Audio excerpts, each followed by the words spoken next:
bienvenue sur cette chaîne. Que le Seigneur Jésus-Christ vous bénisse richement et vous accorde vraiment la grâce de demeurer fondé, enraciné, inébranlable dans la foi que nous professons.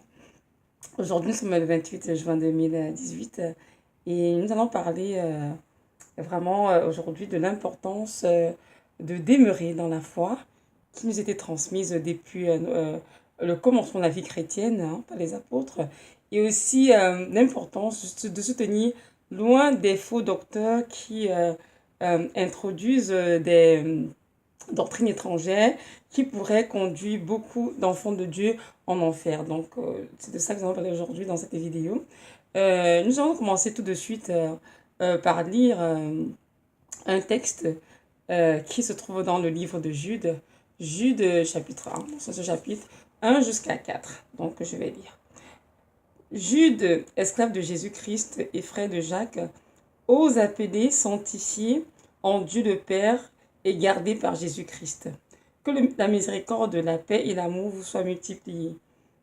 Mes bien-aimés, comme je désirais vous écrire avec empressement au sujet de notre salut commun, j'ai jugé nécessaire de le faire pour vous exhorter à combattre pour la foi qui a été transmise une fois pour toutes aux saints, car il s'est glissé parmi vous certains hommes dont la condamnation est déjà écrite depuis longtemps, des impies qui changent la grâce de notre Dieu en luxure sans bride et qui renient le seul Maître Jésus-Christ, notre Dieu et Seigneur.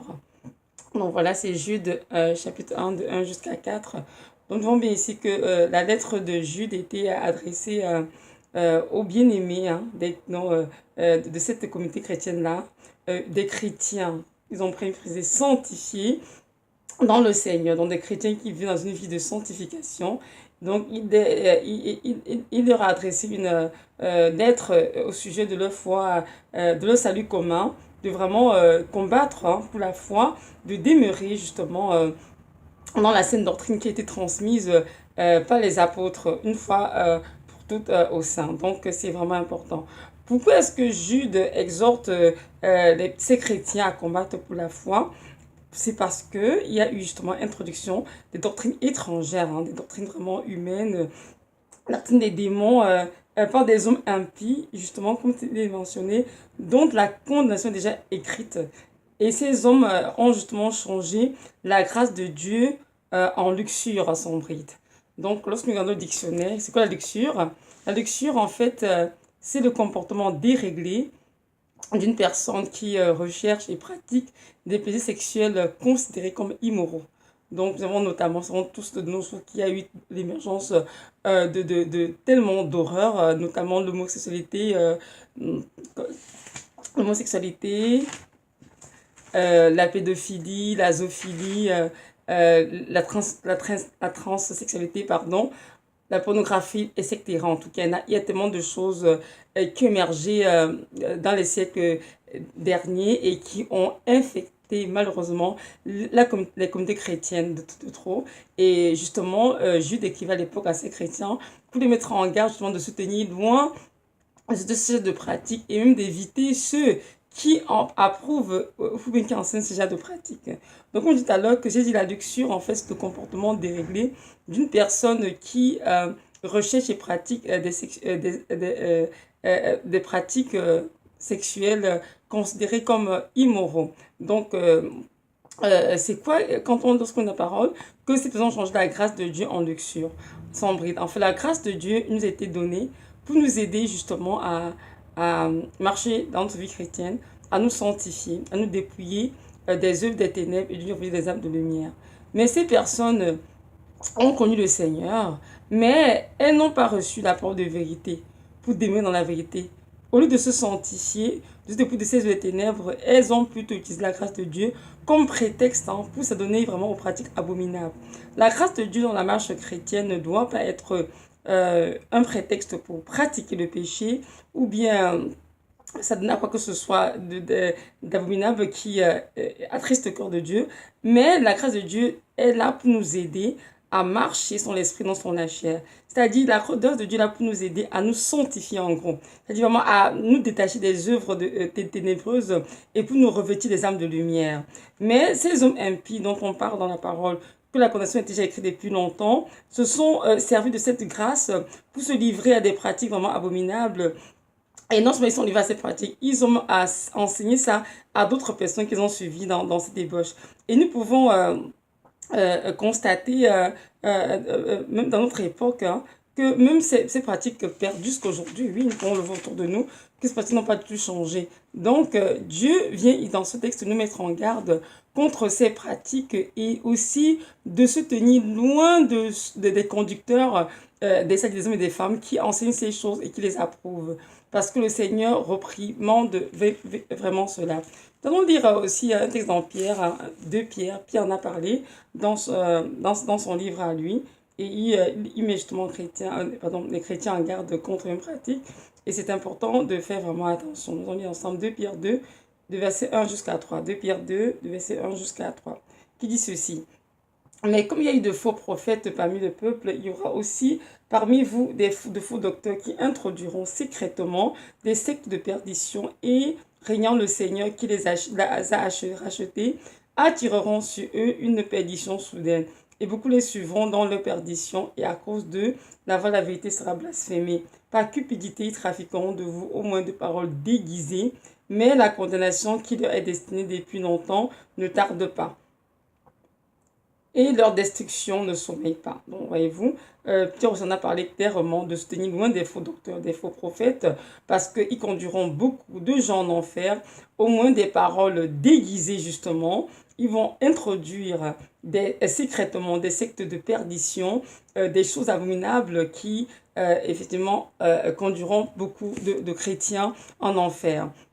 Paul en a parlé aussi dans Romains, et il a vraiment donc vraiment que ce sont des pratiques qui ne sont pas de nos jours, hein, ce sont des pratiques qui datent depuis fort longtemps, mais que le Seigneur, depuis des temps, les reprime, les désapprouve, et de nos jours continue de les désapprouver. Nous allons lire ensemble un texte qui se trouve dans Romains. Le livre de Romains, Romains chapitre 1, Romains chapitre 1, à partir du verset 18 jusqu'à 28, donc je vais lire, c'est assez non mais il faut le lire, c'est très important. Donc Romains chapitre 1, verset 10 jusqu'à 28, qui dit ceci, je vais lire. Car la colère de Dieu se révèle du ciel contre toute impiété et toute injustice des humains qui retiennent la vérité captive dans l'injustice. Parce que ce qu'on peut connaître de Dieu est manifesté parmi eux, car Dieu le leur a manifesté. En effet, les perfections invisibles de Dieu, à savoir sa puissance éternelle et sa divinité, se voient comme à l'œil nu depuis la création du monde quand on les considère dans ses ouvrages, de sorte qu'ils sont inexcusables. Parce qu'ayant connu Dieu, ils ne l'ont pas glorifié comme Dieu, ils ne lui ont pas rendu grâce, mais ils sont devenus vains dans leur discours et leur cœur destitué d'intelligence a été rempli de ténèbres. Se disant être sages, ils sont devenus fous et ils ont changé la gloire du Dieu incorruptible en image représentant l'être humain, corruptible et des oiseaux et des quadrupèdes et des reptiles. C'est pourquoi aussi Dieu les a livrés au désir de leur propre cœur, de sorte qu'ils se sont abandonnés à l'impureté, déshonorant entre eux-mêmes leur propre corps, eux qui ont changé la vérité de Dieu en mensonge et qui ont adoré et servi la créature du Créateur, qui est béni éternellement. Amen. C'est pourquoi Dieu les a livrés à leur passion déshonorante, car même les femmes parmi eux ont échangé des rapports sexuels naturels pour des relations contre nature. De même aussi, les hommes abandonnant des rapports sexuels naturels avec la femme se sont embrasés dans leurs désirs les uns pour les autres, commettant homme avec homme des choses honteuses et recevant en eux-mêmes la récompense de leur égarement qui leur était due. Amen. Car comme ils n'ont pas jugé bon d'avoir la connaissance précise et correcte de Dieu, aussi Dieu les a livrés un esprit dépourvu de tout jugement pour commettre des choses qui ne sont nullement convenables. Donc nous voyons bien ici que le Seigneur, depuis fort longtemps, reprime ses pratiques. Ici, il parle que ces hommes sont des personnes qui ont connu Dieu, mais qui n'ont pas voulu avoir la connaissance précise correcte de Dieu, c'est-à-dire marchant dans la vérité, avant que la vérité peut être sanctifiée et se détourner de toutes les pratiques perverses, mais ils ont plutôt changé la grâce de Dieu, la gloire de Dieu en prétexte pour commettre des choses honteuses, justement. Donc ici, on voit bien que Paul a dénoncé cela, des femmes, donc les lesbiennes, les femmes qui touchent les femmes, les homosexuels, les hommes qui couchent avec les hommes, dont il a mis ici en exergue que ces rapports sexuels contre nature, sous et déshonorent ces personnes qui les commettent, évidemment, sont des choses abominables et honteuses devant le Seigneur. Donc, les enfants de Dieu ne doivent pas prendre part à ce genre de choses, ils ne doivent pas non plus les approuver. Mais malheureusement, comme a dit Pierre tout à l'heure dans 2 Pierre 2, il y a beaucoup d'hommes de Dieu, de femmes de Dieu qui introduisent dans le corps du Christ justement des sectes pernicieuses pour pouvoir promouvoir en arrière-scène ces pratiques que Dieu reprouve. Et c'est sûr que les femmes et les hommes qui les suivent dans ce chemin vont évidemment finir leur vie en enfer. Alors que c'est parce que ce n'est jamais été la volonté du Seigneur pour nous. Dieu nous a sauvés pour que nous puissions utiliser la grâce qu'il nous a donnée pour pouvoir vraiment marcher dans la vérité et demeurer dans la vérité. De nos jours, nous voyons bien que la saine doctrine a été mise de côté, fait place à l'évangile vraiment dilué, une nourriture avariée qui infecte vraiment beaucoup les enfants de Dieu et qui conduira évidemment plusieurs en enfer. Nous pouvons constater autour de nous qu'il y a plusieurs prédicateurs, beaucoup de faux docteurs qui prêchent vraiment un autre évangile. Un autre évangile qui est contraire à la piété. Et c'est important vraiment de discerner ce qui vient de Dieu et ce qui ne l'est pas. Nous sommes dans le temps de la fin et tout enfant de Dieu doit vraiment avoir ce qu'on appelle l'attitude béréenne, c'est-à-dire l'enfant de Dieu doit être capable d'aller dans les Écritures, vérifier que ce qui lui a enseigné est véritablement conforme à la parole de Dieu. Oui, un enfant de Dieu, un véritable disciple de Christ doit avoir l'amour pour la vérité, non pas suivre un conducteur aveuglement, mais il doit vraiment discerner si ce qu'on lui enseigne est glorifié au Seigneur et si ces choses sont conformes à la saine doctrine qui a été transmise par les apôtres. Il y a beaucoup de prédicateurs qui, lorsqu'ils se mettent à prêcher, ont tendance à faire croire que les apôtres ont fait des erreurs lorsqu'ils ont écrit la Bible, mais c'est pas vrai. La Bible a été écrite, inspirée par Dieu. Donc ces hommes qui ont écrit dans la parole et ces femmes ont reçu du Seigneur ce qui est écrit. Et ces écritures sont d'une véracité incontestable.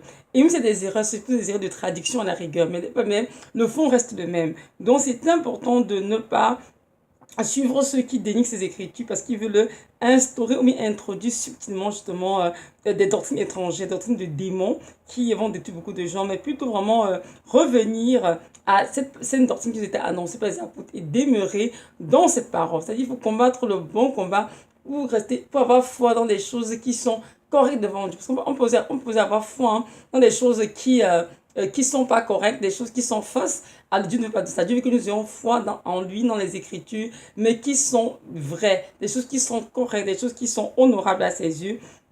Et c'est donc laquelle tout enfant de Dieu en ce moment peut vraiment développer son autre de discernement afin vraiment de discerner quels sont les enseignements qui proviennent du cœur de Dieu ou pas et quels sont ceux qui viennent du cœur des hommes ou bien qui viennent tout simplement des démons.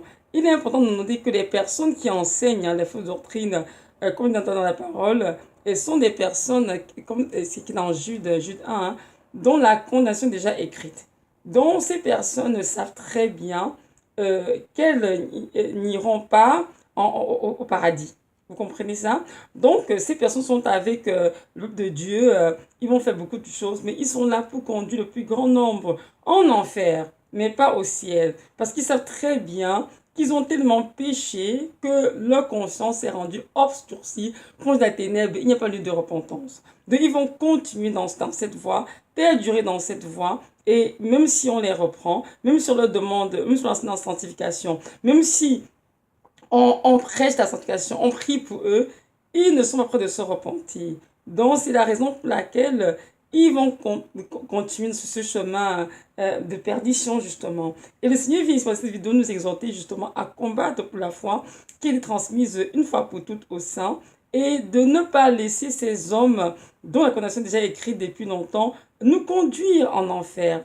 Parce que ils savent très bien qu'ils vont finir vie en enfer et ils vont conduire le but de Dieu en enfer. Donc c'est à nous, chrétiens, de nous réveiller et de vraiment développer une relation d'intimité avec le Seigneur, être versé dans les Écritures pour comprendre la parole pleine du Saint-Esprit, afin d'être capable de refuter les enseignements qui viennent vraiment des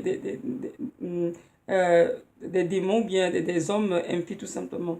Les chrétiens mal affermis sont évidemment leur proie, parce que quelqu'un chrétien mal affermi n'a pas de discernement, évidemment, il est plus vulnérable justement pour recevoir cette nourriture qui est avariée. C'est vos enseignements justement qui vont faire de lui un faux chrétien. Nous sommes d'accord tous que les faux enseignements produisent inévitablement des faux chrétiens. Donc le but de cette vidéo, je pense, c'est de nous réveiller. Réveiller tous les chrétiens qui sont endormis, qui aiment le Seigneur certes, mais qui sont, qui sont conduits mais qui suivent des conducteurs impies, qui ne croient pas en Dieu, qui n'ont aucune crainte du Seigneur, qui n'ont pas l'Esprit de Dieu en eux.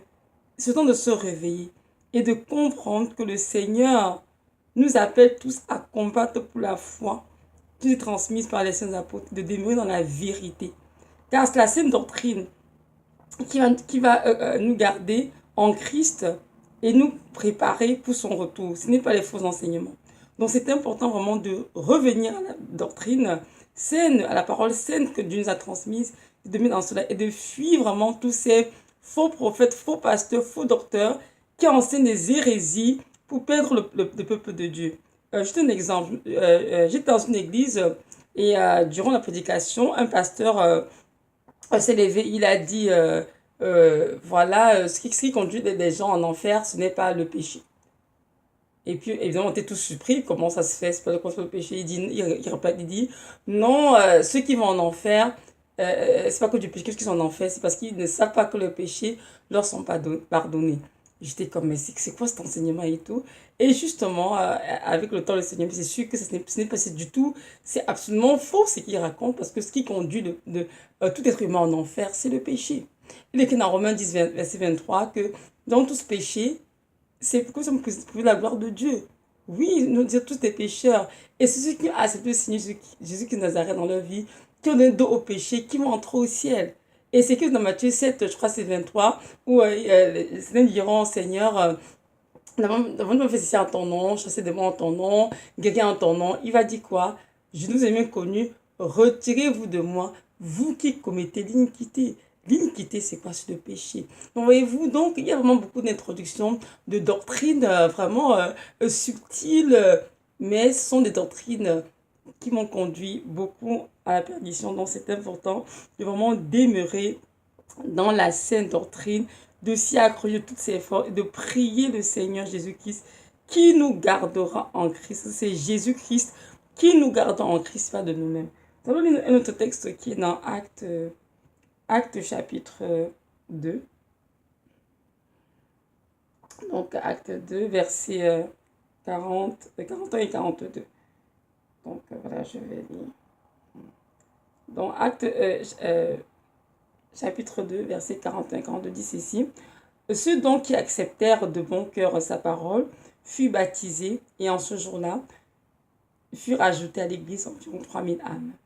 Et ils persévéraient tous dans la doctrine des apôtres, dans la communion fraternelle, dans la fraction du pain et dans les prières. Donc nous savons tous ici que dans Acte 2, on parle de ces 3000 âmes ont été rajoutées à l'église lorsque Pierre a prêché. On dit ici que lorsque ces âmes ont reçu la parole, ils ont été baptisés et l'église a continué de grandir. Dans le verset 42, qu'ils persévéraient tous dans la doctrine des apôtres, dans la communion fraternelle. Donc Dieu nous appelle tous les chrétiens à persévérer dans la doctrine des apôtres et de laisser de côté toutes ces interprétations grotesques de la parole qui régnient le Seigneur et qui conduit beaucoup de chrétiens sur la perdition.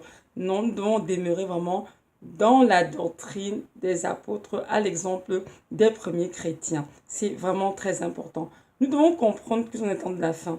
Et le diable est vraiment très en colère et il est déchaîné pour pouvoir conduire le plus grand nombre de chrétiens en enfer. Donc si un chrétien n'est pas en état d'éveil spirituel, parlant évidemment, pour pouvoir discerner qu'est-ce qui vient de Dieu, qu'est-ce qui ne l'est pas, c'est sûr que ce chrétien sera à la merci des faux enseignements il va y croire, avoir foi ces enseignements, les pratiquer et finir sa vie en enfer pour qu'il aime le Seigneur. Donc, pour cette vidéo, je vais demander à tous de nous réveiller et de vraiment demander au Seigneur dans la prière, de remonter notre don de discernement, de développer, de nous exercer à discerner ce qui vient de lui et ce qui vient des hommes ou bien des démons. Donc voilà, nous ne devons pas oublier que c'est Jésus-Christ qui nous garde en lui jusqu'à son retour. Et comment est-ce qu'il nous garde en lui? Il nous garde en lui au gré de sa parole, parce que Jésus est la parole.